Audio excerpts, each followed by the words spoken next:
that the government will not succeed in holding a referendum in late May or early June. Why does that matter, and do you think it's doable from your point of view? First of all, any claim that this has been rushed is nonsense. The first bill was put before the Dáil in April 2012 by Claire Daly, Mick Wallace and Joan Collins to attempt to repeal the 8th Amendment.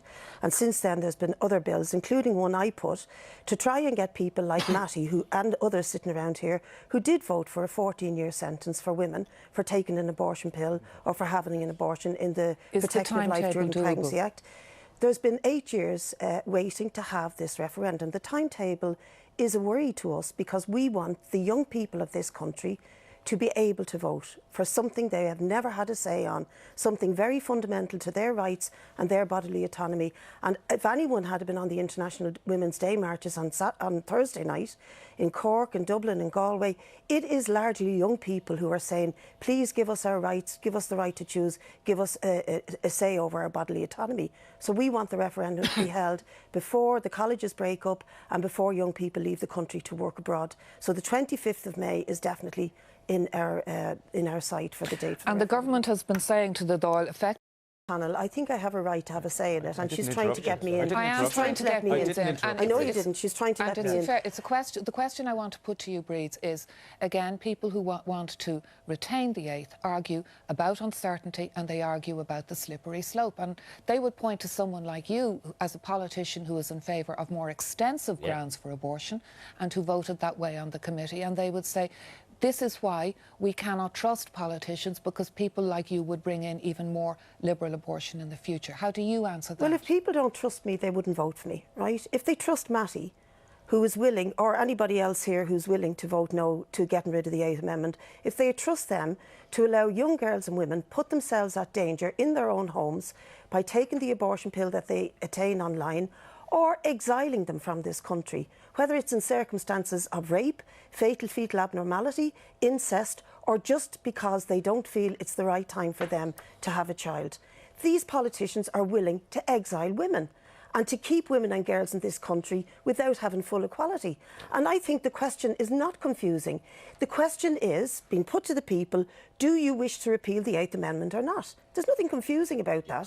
To get rid of a barbaric mechanism in our constitution that controls an aspect of our health. There is no other aspect of our health in the constitution. Men's health is not in the constitution. Why is women's health issues, reproductive issues, in the constitution? There's nothing in the constitution to say that men should curtail their reproductive rights. One other question then on the constitution.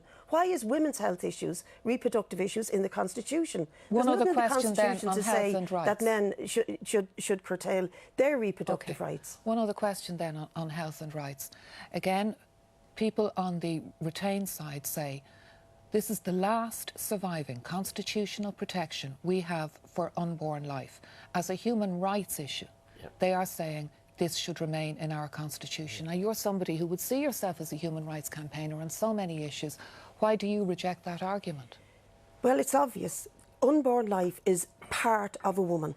There is no unborn life part of a man or living out there on the ether by itself. And there are images being produced by Matty's campaigners of a fetus with an umbilical cord dangling out there in the ether as if it wasn't connected to anything.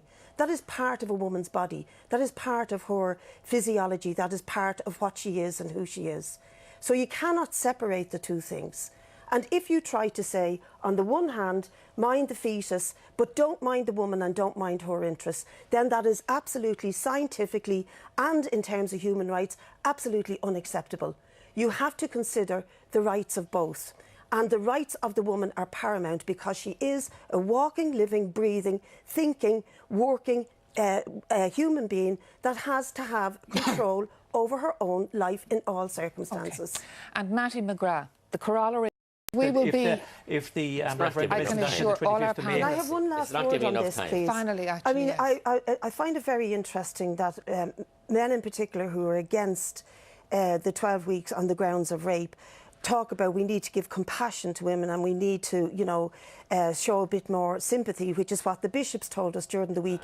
The last thing a woman who's been raped needs is the compassion of a man she doesn't know.